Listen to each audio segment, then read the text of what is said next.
Sebelumnya pemirsa, Menteri Pemberdayaan Perempuan dan Perlindungan Anak Yohana Yembise ketika hadir di Makassar mengatakan secara nasional kasus kekerasan dalam rumah tangga atau KDRT termasuk pada anak memang masih cukup tinggi dan menjadi persoalan yang harus ditangani bersama.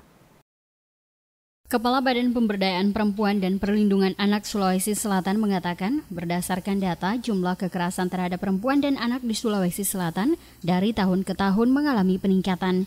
Pada tahun 2013, jumlah laporan yang masuk hanya sekitar 1.235 kasus, kemudian meningkat sekitar 11.715 kasus, dan kemudian pada tahun 2015 sampai pada bulan April sudah ada sekitar 173 kasus.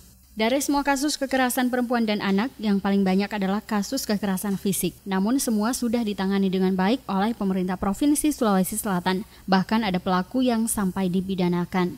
Meningkatnya laporan kasus kekerasan perempuan dan anak ke pemerintah Provinsi Sulawesi Selatan, salah satunya ditunjukkan dengan tingginya partisipasi dan keinginan masyarakat untuk melaporkan diri. Apalagi setelah adanya program Pusat Pelayanan Terpadu Pemberdayaan Perempuan dan Anak P2TP2A. Program ini dianggap telah membantu dan dirasakan manfaatnya oleh masyarakat karena setiap kasus yang masuk langsung ditangani dan mendapat pendampingan dengan melibatkan instansi terkait termasuk pihak kepolisian.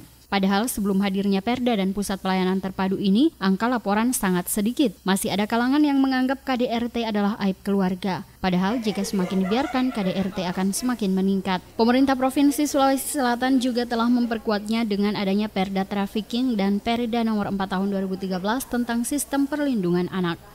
Dan penanganan kita khususnya di Badan Pemberdayaan Perempuan ini, kita telah membuat P2TP2A ya, sehingga masyarakat sudah banyak mengetahui tentang keberadaan P2TP2A ini, sehingga masyarakat sudah banyak mengadukan apa yang dirasakan di dalam rumah tangga sendiri, baik dari keluarganya maupun melihat dari tetangga-tetangga yang ada, sehingga dia datang sendiri untuk melaporkan ya. Oh, itu yang membuat pengaduan banyak. Iya, sehingga apa yang kita buat ini tentunya ini sangat terbantu oleh masyarakat ya. Itu yang kami alami sekarang.